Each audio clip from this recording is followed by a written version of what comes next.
નમસ્તે ખેડૂત મિત્રો, આપણે જે આગલા વિડીયોમાં બતાવ્યું જે રાપથી સિંગ કેમ ખેંચવી અને ભેગી કરતા જઈએ એ આપણે બતાવ્યું. ખાલી સિંગનો ફાલ હતો એ આપણે બતાવવામાં. હવે જોઈ શકો કે આવો ફાલ હતો.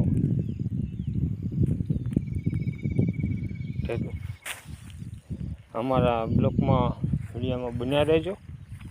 આખો વિડીયો જોશો તો જ તમને ખ્યાલ આવશે કે ભાઈ આ કઈ સિંગ છે. પ્રાકૃતિક ખેતી અમારી અને કઈ રીતે અમે છે, બરાબર. બગીચામાં આંબા પણ નાના હોય તો પણ આપણે તેમાં આ ગુવાર છે, આવા નાના નાના આંબા હોય એની વચ્ચે આપણે શાકભાજી પણ વાવી શકીએ. અને પડતર નહીં રાખવાની, જમીન બને ત્યાં સુધી ઉત્પાદન જે મળે એ આપણે મહેનત કરી અને આપણે ઉત્પાદન લઈ શકીએ.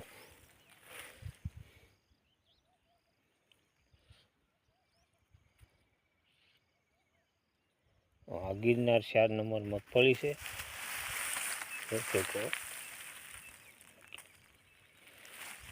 કે વનના વરસાદ વધારે લોટકો વરસાદ એકાદો પડ્યો હોય તો જમીનમાં થોડીક સિંગની આરે ધોડાવાની શક્યતા રહેશે અને તૂટવાની શક્યતા પૂરી છે. કે આ ડુંગર વિસ્તારના પથ્થરવાળી જમીન છે, પણ વરસાદ સારા હોય તો આપણને પણ ઉત્પાદન મળી શકે.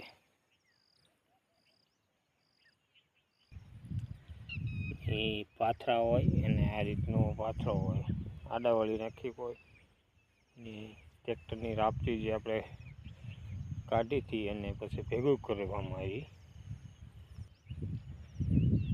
અલગ અલગ જગ્યાએથી અમે બતાવવાની કોશિશ કરશું કે ભાઈ ફાલ કેવો નીકળે છે. આ રીતની શીખ છે.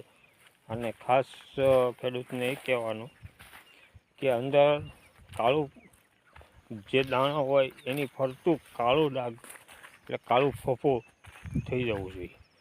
ત્યાર પછી આપણે જમીનમાંથી ખેંચવાની ઉપાડવાની છે. જો કાળું ફોફું ન હોય તો આપણે થોડાક દિવસ રાહ જોઈશો એટલે કાચી પાક આપણે લઈ ન શકીએ.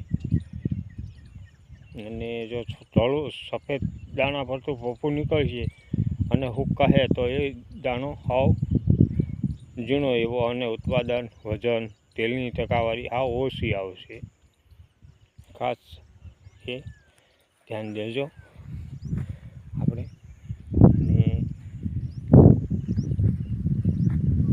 મારા વિડીયો ગમે તો લાઈક કરો, શેર કરો, કોમેન્ટ કરો, સબસ્ક્રાઈબ કરવાનું ભૂલશો નહીં.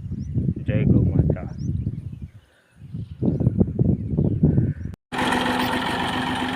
એમ